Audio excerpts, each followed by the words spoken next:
ओम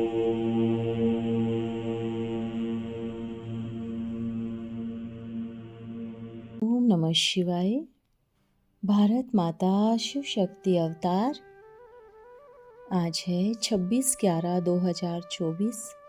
revise date है 4/6/1966।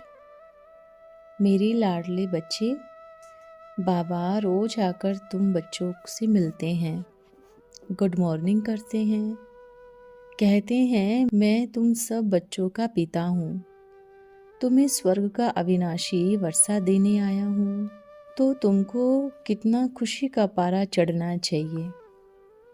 गीत है तुम्हें पाके हमने जहाँ पा लिया। बाप बच्चों को कहते हैं ओम शांति। तत्तम, हे बच्चे, तुम भी शांत स्वरूप हो, तुम भी पतित पावन हो ना। ऐसे और कोई कह नहीं सकेंगे। कहा जाता है जैसे कांग वैसे बच्चे। तुम बच्चे भी जानते हो, जैसे बाबा वैसे हम। बाबा भी कहते हैं मैं ज्ञान का सागर हूँ। तुम बच्चे भी समझेंगे हम मास्टर ज्ञान सागर है। गोया ज्ञान नदियाँ ठहरे। सागर के बाल बच्चे भी होंगे ना। बड़ी बड़ी नदियाँ भी हैं, बड़े बड़े तालाब, बड़े बड़े सरोवर भी हैं। वो है जड़, तुम हो चैतन्य, सागर से ही निकले हुए हो। कई बच्चे भी इन बातों को समझते नहीं हैं, क्योंकि पढ़ी लिखी तो बच्चियां हैं नहीं। बाबा ने एक बार पूछा था खांड किससे बनती है, गुड़ किससे बनता है। तो बोला लाल गन्ने से गुड़ बनता है, सफ़ेद गन्ने से खांड बनती है। बेचारी पड़ी हुई नहीं है ना। अब तुमको कितनी बड़ी बातें समझाते हैं। पानी के सागर से पानी की ही नदियाँ निकलती है। मनुष्य बहुत बढ़ते जाते हैं तो पानी भी बहुत चाहिए ना। कितने कैनाल्स आदि बनाते रहते हैं। तो तुम बच्चों को उठते बैठते चलते फिरते यही ख्यालात रखना है। हम इस पतित दुनिया को पावन बनाते हैं। गीत में भी कहते हैं बाबा हम आपसे विश्व की बादशाही का वर्षा लेते हैं, यह हमसे कोई छीन नहीं सकेंगे। 21 जन्म यह राजाई कायम रहेगी। बेहद का बाप आकर बेहद का राज्य भाग्य देते हैं, राजभाग चलाने का लायक बनाते हैं, पवित्र बनाते हैं, बुलाते भी हैं हे पतित पावन आओ। वह कोई कृष्ण को नहीं बुलाते, निराकार भगवान को बुलाते हैं। जब कहते हैं हे पतित पावन, तो कृष्ण बुद्धि में याद नहीं आता, परमात्मा याद आता है। बाबा आ करके बात समझाते हैं। अभी तुम बच्चे सन्मुख बैठे हो, यह कोई साधु संत नहीं है। तुम जानते हो निराकार शिव बाबा इस ब्रह्मा तन में प्रवेश कर हमको पढ़ाते हैं। गायन भी है परम पिता परमात्मा ब्रह्मा तन द्वारा आदि सनातन देवी देवता धर्म की स्थापना करते हैं। विनाश स्थापना के बाद फिर लगा ही हुआ है। इससे सिद्ध है कि पुरानी दुनिया में आते हैं। ब्रह्मा द्वारा स्थापना नई दुनिया की, शंकर द्वारा विनाश कराते हैं पुरानी दुनिया का। अनेक धर्मों का विनाश कराते हैं। सतयुग में एक धर्म था, अभी तो अनेक धर्म हैं। एक धर्म वाले देवी देवताओं की निशानियां चित्र आदि हैं। इन लक्ष्मी नारायण को कहते ही हैं विश्व का मालिक, स्वर्ग का मालिक। स्वर्ग का मालिक सो विश्व का मालिक हो गया। यह बातें अभी तुम बच्चों की बुद्धि में बैठी है। बाबा कहते हैं बच्चे मन मना भव। यह बच्चों को घड़ी घड़ी सावधानी मिलती है। बाबा को और वर्षे को याद करो, ये भूलो मत। और पॉइंट्स भूल जाते हैं, यह तो मुख्य है ना। बाबा ही पतित पावन है, वो युक्ति बतलाते हैं पावन होने की। बाबा कहते हैं तुम सतो प्रधान थे, अब तमो प्रधान पतित बन गए हो। 84 जन्म पूरे लिए, अब तुमको फिर सतो प्रधान बनना है। सतो प्रधान बनो, तभी तुम चल सकेंगे पवित्र दुनिया में। निराकारी दुनिया भी पवित्र है, साकारी दुनिया स्वर्ग भी पवित्र है। अपवित्र पतित दुनिया यह है। आत्मा भी तमो प्रधान तो शरीर भी तमो प्रधान है। यह जो सृष्टि का नाटक है, इसमें ब्रह्मांड सूक्ष्म वतन भी आ जाता है। सृष्टि का चक्र यहाँ फिरता है। सतयुग, त्रेता, द्वापर, कलयुग यहाँ है। यह कोई सूक्ष्म वतन या मूल वतन में नहीं होते। यह सृष्टि का चक्र यहाँ स्थूल वतन में ही है। इनको मनुष्य सृष्टि कहा जाता है। वो है आत्माओं की निराकारी दुनिया। वो है ब्रह्मा विष्णु शंकर की आकारी दुनिया। यह साकारी सृष्टि कितनी बड़ी है। सतयुग में कितनी छोटी सृष्टि होती है। वहाँ है ही एक धर्म। बाकी मनुष्य तो जो कहते हैं वहाँ भी दैत्य आदि थे। यह है झूठ। तुम समझते हो नई दुनिया की स्थापना, पुरानी दुनिया का विनाश गाया हुआ है। सबका विनाश होगा, वह सतयुग हेवन की स्थापना होगी। तुम भी बाबा के साथ खिदमत कर रहे हो। बाबा भी आते ही हैं बच्चों की खिदमत करने। यह बेहद का बाबा देखते हैं हमारे बच्चे बहुत दुखी हैं, तो जरूर तरस पड़ेगा ना। वो है ही रहम दिल पिता। ब्लिसफुल, पीसफुल है, नॉलेजफुल है। अभी तो सारी दुनिया में अशांति है। एक बाप के सिवाय और कोई शांति दे ना सके। सन्यासियों के पास कोई शांति थोड़ी ही है। वो खुद ही कहते हैं शांति कैसे प्राप्त हो, क्योंकि यह है ही पतित दुनिया। बाबा ही कहते हैं संपूर्ण सुख, संपूर्ण शांति आकर लो। बेहद के बाबा के सिवाय और कोई दे नहीं सकता। गीत में भी गाते हैं यदा यदा धर्मस्य ग्लानि भवति भारत है। अब यह किसने कहा? कहते हैं भगवानुवाच। अच्छा, कब? यह कोई बता न सके। भगवान ने गीता सुनाई कब? वो कृष्ण भगवानुवाच कह देते हैं। सतयुग में तो पतित दुनिया है नहीं, कलयुग में तो और ही पतित होंगे। वो तो आते ही हैं पावन दुनिया स्थापन करने, तो जरूर अंत में आएंगे ना। कितने बड़े बड़े विद्वान आदि हैं, कुछ नहीं जानते। उनके कितने फॉलोअर्स हैं, लाखों करोड़ों फॉलोअर्स होते हैं। प्रजा है बहुत बड़ी। पतित दुनिया में जरूर सब पतित ही होंगे। है ही रावण राज्य, एक दो को पतित ही बनाते हैं। अनेक प्रकार के मंत्र जंत्र आदि देते हैं। इस बाबा के भी तो बहुत गुरु आदि किए थे। हठ योग भी अथाह है। ऊपर से रस्सी निकालते हैं, नीचे से निकालते हैं। कितने हठ योगी आदि हैं। आत्मा के लिए कह देते हैं वो निर्लेप है। मनुष्यों को उल्टी बात सुना दी है। वास्तव में आत्मा की सफाई चाहिए। जिस आत्मा में ही खाद पड़ी है, यह और किसको पता नहीं। कहते भी हैं यह पाप आत्मा है, बहुत पाप करते हैं। यह महान आत्मा पुण्य आत्मा है। ऐसे नहीं कहेंगे महान परमात्मा। सन्यासियों के लिए कहेंगे पवित्र आत्मा, क्योंकि सन्यास किया हुआ है ना। अब बाप समझाते हैं आत्मा को पवित्र बनाने वाला सिवाय एक बाप के और कोई हो नहीं सकता। सन्यासी भी जन्म तो भ्रष्टाचार से ही लेते हैं। पतित दुनिया में पावन आत्मा कोई हो नहीं सकती।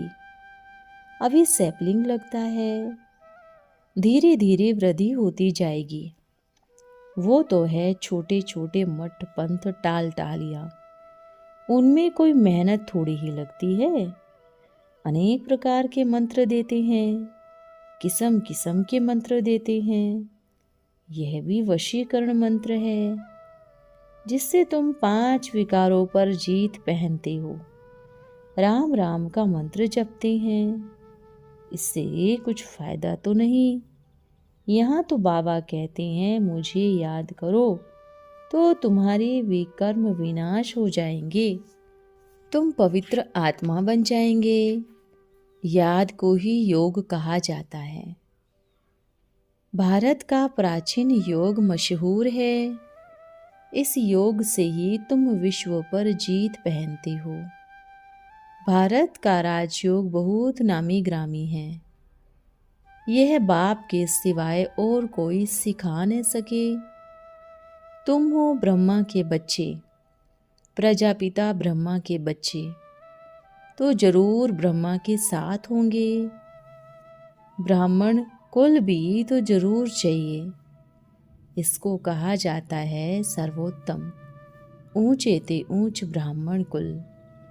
अभी तुम ब्राह्मण हो, फिर उथल खाएंगे, बाजोली खेलते हो ना। शूद्र से ब्राह्मण बने हो, फिर देवता क्षत्रिय। तो अब बाप समझाते हैं मीठे मीठे बच्चों, बहुत थोड़ी बात है। बाबा की याद में रहो, यह भी तो बुद्धि में है। बाबा हमको 84 जन्मों का राज बतलाते हैं। 84 लाख अथवा 84 जन्मों का हिसाब तो चाहिए ना। कोई को पता ही नहीं 84 लाख का तो हिसाब कोई बता ना सके। मनुष्य 84 जन्मों का चक्र लगाते हैं। आत्माएं ऊपर से आती हैं पाठ बजाने के लिए। सतयुग से लेकर कलयुग अंत तक आती ही रहती हैं। हर एक अपना अपना पाठ बजाते रहते हैं। इन बातों को मनुष्य मात्र नहीं जानते, एक बाप ही जान सकते हैं। मनुष्य को तो कब परम पिता कहा नहीं जाता, गॉड फादर नहीं कहा जाता। गॉड फादर कहने से निराकार तरफ बुद्धि जाती है। जीवात्मा का पिता तो होगा ना। आत्मा एक शरीर छोड़ दूसरा लेती है। निराकार पिता का नाम शिव है। तुम्हारा भी एक ही आत्मा नाम है। फिर शरीर पर भिन्न भिन्न नाम पड़ते हैं। परम पिता परमात्मा भी शरीर में आकर ज्ञान सुनाते हैं। शरीर बिगड़ थोड़े ही सुनाएंगे। इनका तो अपना नाम है। तो बाबा समझाते हैं मेरा शरीर का कोई नाम नहीं, ना मैं पुनर्जन्म में आता हूँ, मैं इनमें प्रवेश करता हूँ। इनको भी मालूम नहीं पड़ता कि कब मैं इनमें प्रवेश करता हूँ। कोई तिथि तारीख नहीं है। हाँ, मैं कल्प के अंत अर्थात रात में आता हूँ। अभी रात है ना। यह है ही पतितों की दुनिया। मैं आया हूँ पावन दुनिया अर्थात दिन बनाने। यह भी नहीं जानते कि बाबा ने कब प्रवेश किया। हाँ, विनाश का साक्षात्कार किया। बहुत ध्यान में जाते थे, ज्ञान चर्चा चलती थी। यह तो नहीं जानता था बाबा ने कब प्रवेश किया। वो कोई तिथि तारीख वेला नहीं निकाल सकते। कृष्ण को भी पूजते हैं ना, इनका रात्रि को जन्म दिखाते हैं। किस समय कितने मिनट आदि सारा हिसाब निकालते हैं। बाबा कहते हैं मैं तो हूँ निराकार। जैसे और मनुष्य जन्म लेते हैं वैसे मेरा जन्म थोड़ी ही होता है। मेरा तो अलौकिक दिव्य जन्म है। मैं इनमें प्रवेश करता हूँ फिर चला जाता हूँ। बैल पर सारा दिन कोई सवारी थोड़ी ही करता हूँ। मुझे जिस समय बच्चे याद करते हैं मैं हाजिर हो जाता हूँ। बाबा आकर बच्चों से मिलते हैं, गुड मॉर्निंग करते हैं। जैसे मनुष्य एक दूसरे से मिलते हैं, राम राम करते व नमस्ते करते हैं। यह तो है रूहानी बेहद का बाबा। कहते हैं मैं तुम सब बच्चों का पिता हूँ। तो शिव बाबा के संतान तुमको अर्थात बच्चों को कितना खुशी का पारा चढ़ना चाहिए। बेहद का बाबा आया हुआ है, हमको बेहद का वर्षा दे रहे हैं। बच्चे बाबा को देख खुश होते हैं ना। ढेर बच्चे हैं। बच्चे जानते हैं हमको बाबा स्वर्ग का लायक बनाकर स्वर्ग की राजाई देते हैं। प्रजा भी ऐसे ही कहेंगे ना, हमारा राज्य है। जैसे भारतवासी कहते हैं हमारा भारत देश है, तुम कहेंगे स्वर्ग हमारा है। प्रजा भी कहेगी तुम बच्चे जानते हो हम नरकवासी हैं, फिर स्वर्गवासी बनेंगे। अब सिर्फ बाबा को और वर्षे को याद करना है और कोई तकलीफ बाबा नहीं देते। रहो भी बलग्रस्त व्यवहार में, ऐसे थोड़े ही सबको यहाँ आकर बैठना है। सब यहाँ भाग कर आवे तो इतने सबको बाबा कहाँ रख सकते हैं। इतने सब ढेर बच्चे एक जगह कैसे इकट्ठे हो सकते हैं। सब सेंटर के बच्चे एक ही बार मिलकर आ जाए तो ठहर सकेंगे। मुश्किल है ना। हाँ, दिन प्रतिदिन बच्चे वृद्धि को पाते रहते हैं। इनकी भी कुछ युक्ति रचते रहेंगे। यह सब आसपास वाले मकान लेने पड़ेंगे। मकान वाले से पूछेंगे कितना मांगते हो। 1,00,000 2,00,000 अच्छा लो, समय पर तो लेना पड़ेगा ना। पैसे की तो बात ही नहीं। समय बड़ा नाजुक है, होता जाएगा, आफतें आती रहेंगी। बाबा तो अविनाशी है, अविनाशी खजाना बच्चों को देते हैं। बहुत ढेर बच्चों को आना होगा। बाबा विचार करते हैं इतने सब ढेर कहाँ आकर रहेंगे। ड्रामा में यह सब नोंद है। कल्प पहले जैसे आकर रहे थे वैसे आकर रहेंगे। बाबा कहते हैं तुम फिक्र क्यों करते हो। वेट एंड सी, तुम पढ़ते रहो मन मना भव। तुम बच्चों को यही बुद्धि में ख्याल रखना है। अभी हमको कर्मातीत अवस्था में जाना है, सतो प्रधान बनना है। याद से ही पावन बनेंगे। बाबा बात तो बहुत सहज बताते हैं, अति सहज। सिर्फ बाबा को याद करना है। देखो गबड़ियाँ आती हैं तो याद करने से चिल्लाती हैं ना, वो तो है जानवर। आजकल के मनुष्य भी जानवर मिसल है। तुम बच्चों ने रड़ियाँ मारी है ना, आगे चल बहुत चिल्लाएंगे, बहुत याद करेंगे। तुम बच्चे तो अब जानते हो बाबा आया हुआ है, विनाश तो होना ही है। नेचुरल कैलेमिटीज आनी है। सब आपस में लड़ते झगड़ते रहते हैं। कितना खर्चा कर बॉम्ब शादी बनाते हैं, बहुत पैसे जाते हैं। खर्चा तो होता है ना, इतना खर्चा कहाँ से लाए। पेट के लिए अन्न नहीं, डरते भी हैं मौत से। भारत में कहते भी हैं बॉम्ब्स बनाओ, बॉम्ब्स की लड़ाई चलेगी। अभी बनाते ही ऐसे हैं जो गिरे और मनुष्य मर जावे। चीज बनाने में पहले टाइम लगता है, फिर 2 मिनट मोटर जल्दी जल्दी बनती जाती है। बॉम्ब्स भी कोई थोड़े ही बनेंगे क्या? तुम बच्चे जानते हो सृष्टि का मोत है। अब बेहद के बाप से वर्षा लेना है। सब तो वर्षा नहीं लेंगे, बच्चों को अब अपना ख्याल करना है। बाप से हम वर्षा कैसे लेवे? तुम भारतवासियों को ही लेना है। गीता भी है भारतवासियों का शास्त्र, देवी देवता धर्म का शास्त्र है। बाकी तो है छोटे छोटे जिनका कोई गायन नहीं। ब्राह्मण धर्म है सबसे ऊंच, ब्राह्मणों का काम है कथा सुनाना। तुम कह सकते हो हम ब्रह्मा के बच्चे हैं, हमको दादी का वर्षा मिल रहा है। अच्छा, ओम नमः शिवाय। आज का वरदान है महारथी भव। आप स्वयं को शिव शक्ति पांडव सेना के महारथी समझते हो, घुड़सवार अथवा प्यादे तो नहीं समझते हो। महारथी बनने का मुख्य पुरुषार्थ क्या है?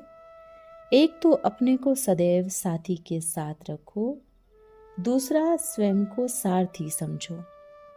तो साथी और सारथी, अगर बाप दादा को सदैव साथी बनाया तो जहाँ बाप दादा साथ है वहाँ माया दूर से मूर्छित हो जाती है। तो तुम्ही से खाऊं, तुम्ही से बैठूं, तुम्ही से रूह को रिझाऊं, यह वायदा भूल नहीं जाना। ओम नमः शिवाय।